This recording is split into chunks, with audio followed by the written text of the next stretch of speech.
فَأَنْجَيْنَاهُ وَالَّذِينَ مَعَهُ بِرَحْمَةٍ مِنَّا، تو ہم نے اسے اور اس کے ساتھ والوں کو جو ان کی اتباع کرنے والے تھے، جو مومن تھے، ان کے متعلق فرمایا کہ ہم نے انہیں نجات دی۔ فَأَنْجَيْنَاهُ وَالَّذِينَ مَعَهُ بِرَحْمَةٍ مِنَّا، تو ہم نے اسے اور اس کے ساتھ والوں کو اپنی ایک بڑی رحمت فرما کر نجات دی۔ تو جو آپ پر ایمان لائے تھے وہ بھی عذاب سے بچے اور آپ بھی عذاب سے محفوظ رہے۔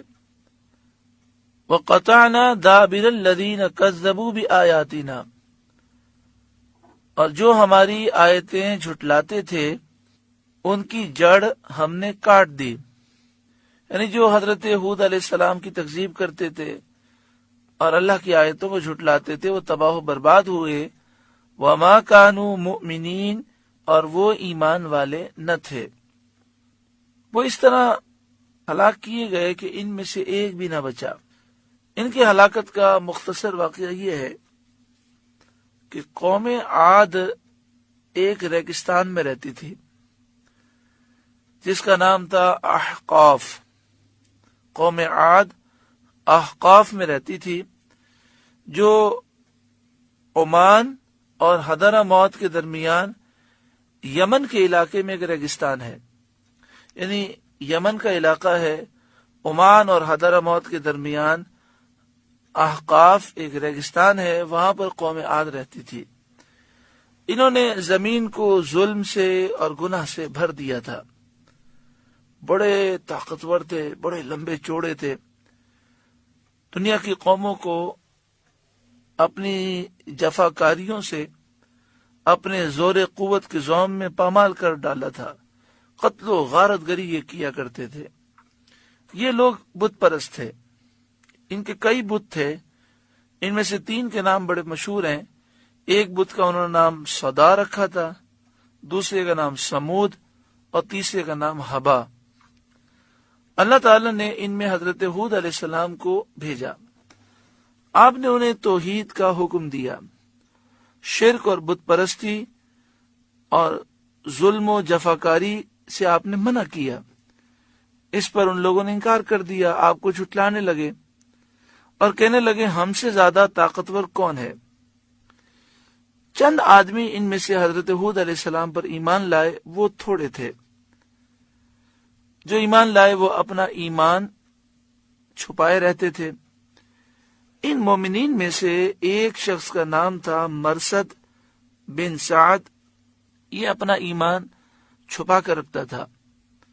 جب قوم نے سرکشی کی اور اپنے نبی حضرت ہود علیہ السلام کی تکذیب کی اور زمین میں فساد کیا اور ظلم میں یہ بہت آگے بڑھ گئے اور بڑی مضبوط عمارتیں انہوں نے بنائی، معلوم ہوتا تھا کہ انہیں گمان ہے کہ وہ دنیا میں ہمیشہ ہی رہیں گے۔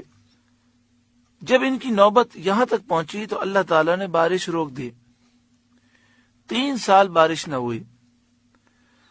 اب وہ بہت مصیبت میں مبتلا ہوئے۔ اس زمانے میں دستور یہ تھا کہ جب کوئی بلا یا مصیبت نازل ہوتی تھی تو لوگ بیت اللہ شریف میں حاضر ہو کر اللہ تعالی سے اس کو دور کرنے کی دعا کرتے تھے۔ اسی لیے ان لوگوں نے ایک وفد بیت اللہ کو روانہ کیا۔ اس وفد میں مرثد بن سعد بھی تھے۔ مرثد بن سعد تو مومن تھے لیکن اپنا ایمان چھپائے ہوئے تھے تو ان کے ساتھ گئے۔ اس زمانے میں مکہ مکرمہ میں عمالیق کی سکونت تھی، یہ قبیلہ وہاں رہتا تھا۔ ان لوگوں کا جو سردار تھا اس کا نام تھا معاویہ بن بکر۔ معاویہ بن بکر کے خاندان کا ایک حصہ قوم عاد میں تھا، اس کی ماں کی طرف کا جو خاندان تھا وہ قوم عاد میں تھا، اور اسی علاقے سے یہ وفد مکہ مکرمہ کے حوالی میں معاویہ بن بکر کے یہاں مقیم ہوا۔ یعنی خلاصہ یہ ہوا کہ معاویہ بن بکر مکہ شریف میں عمالیق کا سردار تھا، اور اس کی ماں کی طرف کا جو خاندان تھا وہ قوم عاد میں تھا۔ تو اس کی ماں کی طرف کا جو خاندان جہاں رہتا تھا وہیں سے ایک وفد آیا تھا، تو اس نے اس وفد کی مہمان نوازی کی۔ اس نے ان لوگوں کا بہت اکرام کیا، بہت خاطر مدارت کی۔ یہ لوگ وہاں شراب پیتے، کنیزوں کا ناچ دیکھتے تھے۔ اس طرح انہوں نے عیش و عشرت میں 1 مہینہ گزار لیا۔ معاویہ بن بکر کو یہ خیال آیا کہ یہ لوگ تو آرام میں پڑ گئے اور قوم کی مصیبت کو بھول گئے۔ جو وہاں گرفتار بلا ہے، یہ تو یہاں دعا کرنے آئے تھے اور یہ کن چکروں میں پڑ گئے۔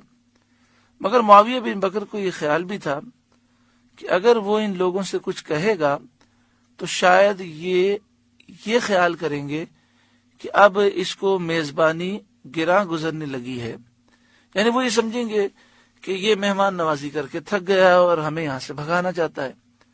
اس لیے اس نے ایک گانے والی کنیز کو ایسے اشعار سکھا دیے جن میں قوم عاد کی بدحالی کا ذکر تھا، اس بات کا ذکر تھا کہ 3 سال گزر گئے، بارش نہیں ہوئی، بھوکے ہم مر رہے ہیں، ان کی حاجت کا تذکرہ تھا۔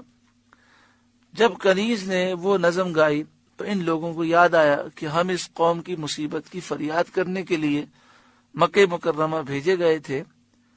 اب انہیں خیال ہوا کہ حرم شریف میں داخل ہو کر قوم کے لیے بارش برسنے کی دعا کریں۔ اس وقت مرثد بن سعد نے اپنے ایمان کا اظہار کیا اور انہوں نے کہا کہ اللہ کی قسم تمہاری دعا سے پانی نہ برسے گا، لیکن اگر تم اپنے نبی کی اطاعت کرو گے، اللہ تعالی سے توبہ کرو گے تو بارش ہوگی۔ ان لوگوں نے مرثد کو چھوڑ دیا اور خود خانہ کعبہ میں جا کر دعا کرنے لگے۔ اللہ تعالیٰ نے 3 بادل بھیجے، ایک سفید رنگ کا تھا، ایک لال کلر کا اور ایک جو ہے کالے کلر کا۔ آسمان سے ندا ہوئی، اے قیل، اس وفد میں ایک شخص کا نام تھا قیل، اے قیل اپنے اور اپنی قوم کے لیے ان میں سے ایک بادل اختیار کر۔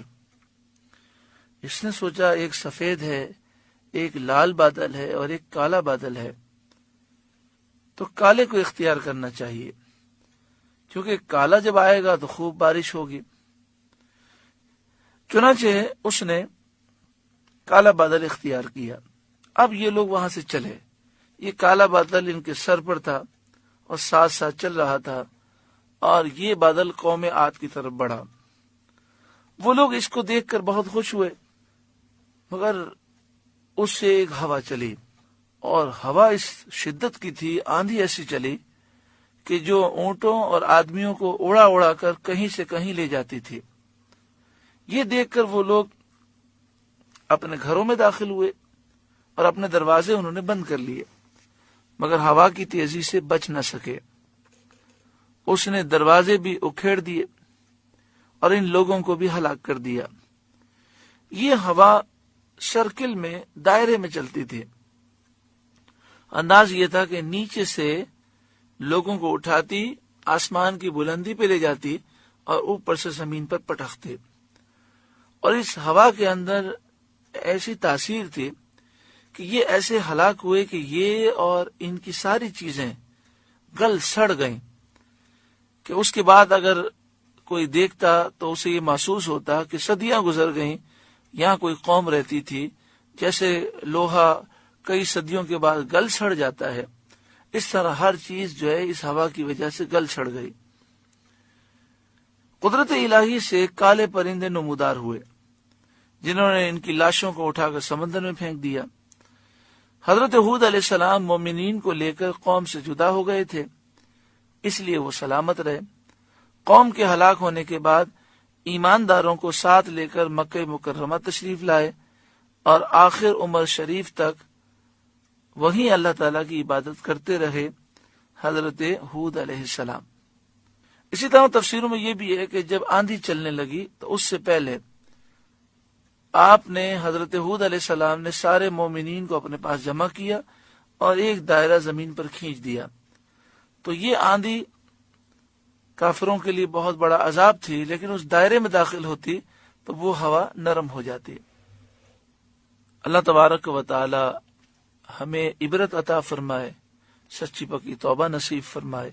سورۃ الاعراف کا 9واں رکوع مکمل ہوا۔ اللہ تعالی اس رکوع کے نور سے ہمارے قلوب کو روشن فرمائے۔